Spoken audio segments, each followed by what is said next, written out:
اے داؤد لو یعلم المدبرون عنی ما عندی من الاشواق، اللہ اکبر، اے داؤد جو میرے سے تعلق توڑ چکے ہیں، اگر انہیں پتا چل جائے کہ میں ان سے کتنی محبت کرتا ہوں، لقد لتقطعت اوصالهم، تو ان کے ٹکڑے ٹکڑے ہو جائیں محبت میں، اگر انہیں پتا چل جائے کہ میں ان سے کتنی محبت کرتا ہوں۔ جب اپنے نافرمانوں سے میرا یہ حال ہے تو اے داؤد ماذا تقول فی المقبلین علی، جو میری طرف کو دوڑ رہے ہیں ان سے میں کتنی محبت کرتا ہوں گا، تو سوچ سکتا ہے؟ میرے بھائیوں اور دوستو، ہم بے وفا نکلے، ہاں، اس لیے ہم کہہ رہے ہیں کہ آج تبلیغ میں نکل کر اللہ سے عہد و پیمان کو کی تجدید کی جائے۔ ہماری نمازیں آج ہمیں اللہ سے نہیں جوڑ رہی، ہمارے حج آج ہمیں اللہ تعالیٰ سے جوڑ نہیں رہے، ہمارے روزے ہمیں اللہ سے تعلق نہیں دے رہے، اس لیے کہ ہمارا کلمہ کچا ہے، ہم نے کلمے کی دعوت کو دینا چھوڑ دیا ہے۔ اس کلمے والی دعوت کو لے کر یہ امت پھرنے والی بنے گی۔ اس پر اللہ پاک حضور صلی اللہ علیہ وسلم نے فرمایا ان الجنت حرمت علی الانبیاء حتی ادخلها وانها لمحرمۃ علی الامم حتی تدخلها امتی، سارے نبیوں پر جنت حرام ہے جب تک میرا قدم نہ پڑے، اور ساری امتوں پر جنت حرام ہے جب تک میری امت کا قدم نہ پڑے۔ کیوں؟ کوئی ہم نمازیں زیادہ پڑھتے ہیں، یا ہم جو ہے زیادہ مال خرچ کرتے ہیں، یا ہمارے پاس کوئی زیادہ عبادات ہیں بنو اسرائیل سے؟ بنو اسرائیل کا ایک ایک عابد اپنے گرجے میں داخل ہوتا تھا اور 300 برس باہر نکل کے نہیں دیکھتا تھا کیا ہو رہا ہے، تو ہماری نماز اس کے مقابلے میں کیسے ٹکر کھا سکتی ہے؟ نہیں، یہ امت رب کے نام کو لے کر پھرنے والی ہے، یہ اللہ کے نام کی دائی ہے، اللہ کا تعارف کراتی پھرتی ہے، اللہ کی طرف بلاتی پھرتی ہے، یہ سفیر ہے۔ سفیر، آپ کو پتہ ہے سفیر کو کتنی مراعات دی جاتی ہے، سفیر سے کتنی رعایت کی جاتی ہے، یہ امت سفیر ہے، لہذا اللہ تعالیٰ نے فیصلہ کر دیا کہ جنت کا افتتاح میرے نبی سے ہوگا اور میرے نبی کی امت سے ہوگا۔ عیسیٰ علیہ السلام سے اللہ تعالیٰ نے کہا میں نے شجر طوبہ دے دیا ہے اس امت کو۔ عیسیٰ علیہ السلام نے کہا یا اللہ وما طوبہ، وہ طوبہ کیا ہے؟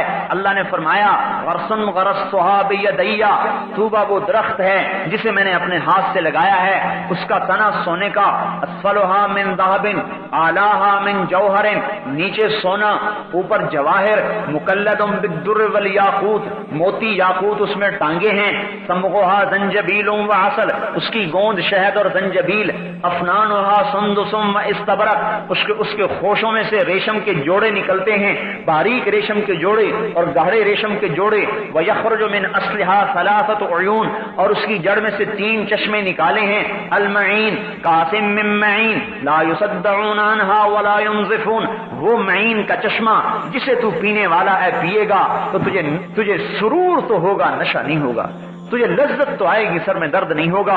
والسلسبیل عینا فیہا تسمى سلسبیلا، جس میں زنجبیل کی ملاوٹ ہے، یسقون فیہا کأسا کان مزاجھا زنجبیلا، سلسبیل میں زنجبیل ہے اور یہ اس کے اندر سے نکل رہا ہے۔ والرحیق یسقون من رحیق مختوم ختامہ مسک، وہ رحیق کا چشمہ ہے جس کا ختام مسک ہے، کستوری، پیے گا، پی کر گلاس کی تہ میں دیکھے گا کستوری بیٹھی ہوئی ہے، اور اس کا ایک قطرہ، ان پانیوں کا ایک قطرہ اگر انگلی کے پورے پر لگا کر آسمان دنیا سے نیچے لٹکا دے تو حضور نے فرمایا ساری کائنات اس پانی کے ایک قطرے سے خوشبودار ہو جائے گی۔ کیا خیال ہے جو چشموں پر بیٹھ کے پیے گا، جس کا ایک قطرہ عالم کو معطر کر دے، کیا خیال ہے؟ جنت کی عورت کے بال کا ایک گچھا اگر دنیا میں آ جائے تو ساری کائنات اس کے بالوں سے روشن ہو جائے، کیا خیال ہے ان بیویوں کا جن کے پہلو میں بیٹھ کر یہ اللہ پاک کی نعمتوں سے لطف اندوز ہوگا؟ کیا خیال ہے ان بیویوں کا جن کی انگلی کا ایک پورا بنانا من بنانہا بدا لتمس ضوء الشمس کما تطمس الشمس ضوء النجوم، اگر اس کی انگلی کا ایک پورا سورج کے سامنے آ جائے تو سورج ایسے غائب ہو جائے جیسے سورج کے سامنے ستارے غائب ہو جاتے ہیں، تو اس کے چہرے کے حسن و جمال کا کیا حال ہوگا؟ جبریل علیہ السلام سے کہا جاؤ میری جنت کو دیکھو. جبریل جنت میں آئے, نور کی تجلی اٹھی, جبریل فرشتہ سجدے میں گیا. خر ساجدن, کیا کہتا ہے؟ مجھے اللہ اپنا دیدار کروا رہا ہے. سجدے میں پڑا ہے, اللہ کے دیدار میں خوش ہو رہا ہے. آواز آئی ارفع راسک یا روح الامین, اے روح امین کسے سجدہ کر رہے ہو؟ سر اٹھاؤ. سر اٹھا کے دیکھا فاذا هو بحورا, ایک لڑکی ہے جنت کی حور جو اس کے سامنے کھڑی ہے. یتحلل وجهها نورا, اس کے چہرے کا نور چمک رہا ہے. جس کے چہرے کے نور کے چمک کو جبریل جیسا مقرب فرشتہ جو سدرۃ المنتہا پہ رہتا ہے وہ بھی دھوکا کھا گیا, کہنے لگا اللہ کو دیکھ رہا ہوں, ایک حور کو دیکھ رہا ہے. تو میرے بھائیو جس کی وہ بیوی بنے گی, جبریل کو تو بیوی کی ضرورت نہیں ہے, جس کی وہ بیوی بنے گی اس کا اندازہ لگاؤ کیا حال ہوگا, اس کی خوشیوں کا کیا حال ہوگا. 40 برس تو یوں بیوی کو دیکھتا رہے, صرف دیکھنا چاہیے. نظرۃ واحدۃ, ایک نظر 40 برس کی, دیکھنے میں ہی مزہ آ رہا ہے. ایک معان کا 70 برس کا ہے. جبریل علیہ السلام حیران ہو کے کہنے لگے اوہو تجھے اللہ نے کس کے لیے پیدا کیا ہے؟ تو وہ جواب میں کہتی ہے لمن آثر مرضات اللہ علی ہواہ, مجھے میرے رب نے ان بندوں کے لیے پیدا کیا ہے جو اپنی خواہشات کو اللہ کے حکم پر قربان کرتے ہیں. ہاں, دکان نہیں دیکھتے, خواہشات کو نہیں دیکھتے, بی بچوں کی ضروریات کو نہیں دیکھتے, اللہ تعالیٰ کے امر کو دیکھتے ہیں, حضور کے طریقے کو دیکھتے ہیں, اللہ کے حکم کو دیکھتے ہیں. لمن آثر مرضات اللہ علی ہواہ. عیسیٰ علیہ السلام نے کہا یا اللہ وہ پانی کیسا بہترین ہے اور وہ درخت کیسا اعلیٰ ہے, اسقنی من مائہا, وہ پانی مجھے بھی پلا. اللہ تعالیٰ نے فرمایا اے میرے نبی بھائی بات سن لے, حرام علی الانبیاء حتی یشرب منہا احمد, حتی یشرب منہا احمد, سارے نبیوں پر وہ پانی حرام ہے جب تک میرا نبی احمد اس کو پی نہ لے. وحرام علی الامم, اور ساری امتوں پر وہ پانی حرام ہے جب تک میرے نبی کی امت نہ پی لے. ارے میرے بھائیو ہم اپنی قدر کو پہچان لیں. ارے مسلمان نوجوان, ارے تو اپنی جوانی کو عیاشی میں ضائع کرنے نہیں آیا, ارے تو اپنی جوانی کو دکانوں میں لگانے نہیں آیا. ارے مسلمان بوڑھے, تیرا بڑھاپا کا تجربہ دنیا کمانے کے لیے نہیں ہے, تیرا بڑھاپا رب کے دین کو زندہ کرنے کے لیے. اور اے جوان تیری جوانی رب کے نام کو زندہ کرنے کے لیے. جو جوان من وضع شبابہ من وضع شہوتہ فی شبابہ, جس نے اپنی شہوت کو جوانی میں اللہ کے لیے چھوڑ دیا, کتب لہ اجر 72 صدیقہ, اللہ پاک اسے 72 صدیقین کا درجہ عطا فرمائے. حضرت عمر کی روایت قاضی شریح سے مروی, اللہ اسے 72 صدیقین کا درجہ عطا فرمائے گا. ارے میرے بھائیو یہ امت کا نوجوان کتنا قیمتی تھا, لیکن یہ کہاں گل رہا ہے اور سڑ رہا ہے.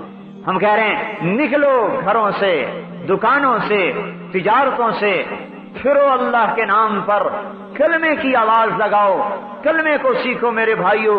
آج نہ میں نے کلمہ سیکھا ہے نہ آپ نے کلمہ سیکھا ہے, اور اس کو سارے عالم میں پھیلاؤ کہ ہم ہی ہیں پھیلانے والے, ہم ہی ہیں لے جانے والے, ہمارے ہی ذمے ہے اس کو لے کر پھرنا اور چلنا. اور میرے بھائیوں ساری دنیا میں پھیل جائیں, کوئی کہیں مرے کوئی کہیں مرے. اس پر میرے بھائیوں اور دوستوں آج ضرورت ہے قدم اٹھانے کی. صرف باتوں سے یہ بات نہیں بنے گی, قدم اٹھانے کی ضرورت. بے شک یہ دل گردے کا کام ہے گھروں کو چھوڑنا, لیکن میرے محترم بھائیوں دوستو لیکن ملنے والا کیا ہے؟ یہ تو سوچو ملنے والا کیا ہے. حضور کا پڑوس ملے گا اور اللہ کا دیدار ملے گا, اور دن میں 2 دفعہ رب براہ راست بات کرے گا. یتجلی لہم, چہرے سے پردہ ہٹائے گا, سامنے آئے گا, اگر سلام قولا من رب الرحیم کی آواز آئے گی, اللہ سامنے ہے. میرے بھائیوں اس کے لیے عرض کیا جا رہا ہے کہ ہم نکل کر پھر کر, یہ امت جب سے بیٹھی ہے اس کی صفات کو زنگال لگ گیا, اس کی نمازیں بے جان ہو گئیں, اس کے روزے بے جان ہو گئے. میرے بھائیوں اس کی صفات زنگ آلود ہوگی. جب یہ امت پھرے گی اور در بدر کی ٹھوکر کھائے گی اور اس کے جوان بھی پھریں گے اور ان کے جوانوں کا جذبہ دین کا زندہ کرنا ہوگا اور بوڑھوں کا جذبہ بھی دین کا زندہ کرنا ہوگا اور ان کی عورتوں کا جذبہ بھی دین کا زندہ کرنا ہوگا, تو اللہ تعالیٰ ان جوانوں اور بوڑھوں کو بھی جنت الفردوس میں جگہ دے گا اور ان کی بیویوں کو ان سے پہلے جنت میں پہنچائے گا اور کہے گا جاؤ جنت میں اپنے خامدوں کا استقبال کرنے کے لیے پہلے چلی جاؤ. اور اللہ تعالیٰ اس دنیا کی مومن عورت کو جنت کی عورت سے 70,000 گنا زیادہ خوبصورتی عطا فرمائے. ایک کتاب میں نے پڑھا جنت والا جنتی اپنی جنت کی حور کے پاس بیٹھا ہوگا کہ اوپر سے روشنی کی چمک ہوگی, اوپر دیکھے گا ایک بڑی خوبصورت لڑکی کھڑی ہے, کہہ رہی میرا نمبر ابھی نہیں آیا, ہمالانا من کا نصیب, ابھی میرا حصہ کوئی نہیں ہے تیرے اندر. کہے گا تو کون ہے؟ کہے گی تیری آنکھوں کی ٹھنڈک کا سامان ہوں جو چھپا کے رکھا گیا ہے. اسے چھوڑ کے اس کے پاس جائے گا, وہ حسن و جمال میں اس سے بھی بڑھ کر ہوگی, اس کے پاس رہے گا جب تک اللہ چاہے گا. پھر اس سے اونچا ایک درجہ نظر آئے گا جہاں اس سے زیادہ حسین و جمیل لڑکی دیکھ رہی ہوگی اور یہ کہے گی امالک فینا من رغبت, آپ کو میری ضرورت نہیں ہے. وہ کہے گا تو کون ہے؟ وہ کہے گی میں بھی تیری آنکھوں کی ٹھنڈک کے لیے چھپا کے رکھی گئی ہوں. اسے چھوڑ کے اس کے پاس جائے گا اور جب تک اللہ چاہے گا رہے گا. پھر ایک نور کی تجلی زبردست ہوگی جیسے سورج چمکتا ہے, حیران ہو کے دیکھے گا یہ نور کہاں سے آ رہا ہے, ایسا زوردار نور. کیا دیکھے گا کہ اس کی دنیا کی مومن بیوی اسے دیکھ کے ہنس رہی ہوگی, اس کے دانتوں کے نور سے ساری جنت روشن ہو رہی ہوگی, بیوی خوش ہو رہی ہوگی. ارے حسد نہیں ہوگا, سوکن والا حسد نہیں ہوگا, خوش ہو رہی ہے. اور ایسا حسن و جمال کہ جنت کی عورت سے بھی 70,000 گنا زیادہ خوبصورت کر دیا جائے. میرے بھائیوں اس کو وجود میں لانے کے لیے میدان میں کودنے کی ضرورت ہے. کون ہے ہمت والا بھائی اور کون ہے مرد میدان جو اپنی آخرت کو سامنے رکھ کر چلنے والا بنے اور دنیا کے تقاضے پیچھے چھوڑ دے, توڑ دے, میں اللہ کے دین کو زندہ کروں گا. کل